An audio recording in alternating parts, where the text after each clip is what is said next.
இந்த தைப்பூசத்தன்னைக்கு எப்படி வழிபாடு பண்றது அப்படின்னா, பலவிதமான வழிபாடுகள் இருக்கதாம்மா செய்யுது. பக்தர்கள் நேர்த்திக் கடன கொண்டு போய் செலுத்துறது, வேண்டிட்டு அடுத்த தைப்பூசத்துல நேர்த்திக் கடன செலுத்துறது, காவடி எடுக்கிறது, அலகு குத்துறது, தீ மிதிக்கிறது, மொட்டை அடிக்கிறது, இப்படி எத்தனையோ விஷயங்கள் இருந்தாலும், எளிமையான வழிபாடுகளும் இருக்கதான் செய்யுது. இல்லைங்களா? அந்த எளிமையான வழிபாடுகள் மக்களுக்கு என்ன அப்படின்னு சொல்லலாம். அப்ப தைப்பூச திருநாள் அன்று வந்து பாத்தீங்கன்னா, பூச நட்சத்திரம் முந்தின நாள் அதாவது 10ஆம் தேதி இரவு 7:15 மணிக்கே ஆரம்பிச்சுடுது. 11ஆம் தேதி இரவு 7:31 வரைக்கும் பூச நட்சத்திரம் இருக்கு. அந்த 11ஆம் தேதி அவங்க ராவகாலம், யமகண்டத்த தவிர்த்து மீதி நேரத்துல முருக வழிபாடு அப்படின்றது செய்யலாம்.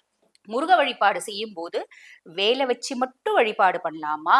இல்ல புதுசா வேல் வாங்கிக்கலாமா? அப்படின்லாம் கேட்டாமா, அதெல்லாம் தேவையில்ல. உங்க வீட்ல ஏற்கனவே வேல் இருக்குன்னா, வேல வச்சு வழிபாடு பண்ணுங்க. இல்லன்னா, ஒவ்வொரு வீட்லயும் முருகப்பெருமானோட ஃபோட்டோ அப்படின்றது இருக்கதானே செய்யும். அந்த ஃபோட்டோவ எடுத்து அவருக்குன்னு முன்னுரிமை அன்னைக்கு குடுக்கணும்.